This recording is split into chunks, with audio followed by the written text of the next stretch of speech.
জার্মানির ২১তম সাধারণ নির্বাচনে জয়লাভ করেছে বিরোধী রক্ষণশীল খ্রিস্টান ডেমোক্রেটিক ইউনিয়ন সিডিইউ ও সিএসইউ। ফলে দেশটির পরবর্তী চ্যান্সেলর হওয়ার দৌড়ে এগিয়ে আছেন এই দলের নেতৃত্বে থাকা ফ্রিডরিখ মার্চ।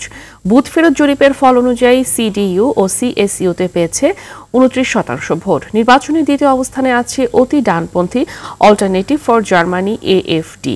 এটি তাদের সর্বকালের সেরা ফলাফল। এএফডি পেয়েছে ১৯.৫% ভোট।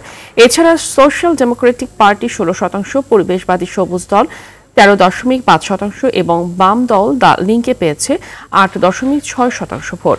বিশ্লেষকরা বলছেন, এক্ষেত্রে খ্রিস্টান Democratic union, social Democratic party এবং পরিবেশবাদী সবুজ দল মিলে গঠন করতে পারে শক্তিশালী জোট সরকার।